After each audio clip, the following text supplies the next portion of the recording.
কবিতাৰ শিৰোনাম জ্ঞানী পাগলীজনী। কবি আৰু আবৃত্তি সমুদ্ৰ ভৈৰৱ।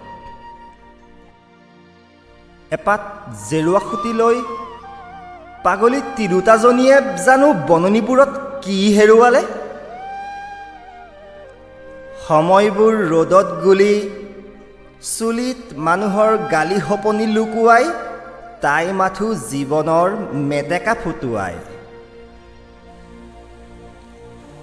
চিন্তাৰ জতত তাই দিনত কটাই কাটি ৰাতি হাউং। তাইৰ সূত্ৰবোৰ ছন্দহীন, বিধ্বস্ততাৰ অভ্যৰ্থনাত নাই একোকে সাঁচি থোৱা নাই অতীতৰ চিন।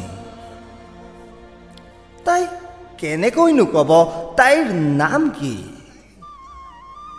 এই প্ৰশ্নবোৰৰ তাইৰ বাবে অৰ্থনো কি? তাইৰ সপোনবোৰ ফুলৰ কাৰাখানাত হেনো কয়লাৰ সৈতে মিহলি হৈ থাকিল।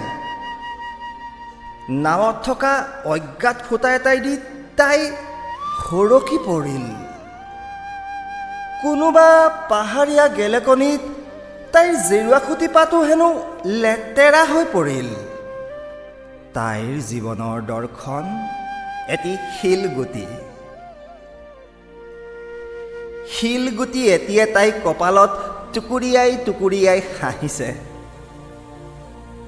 সকলো পাহৰিও তাইৰ মনত আছে যে তাই বহুত দূৰৈৰ পৰা আহিছে।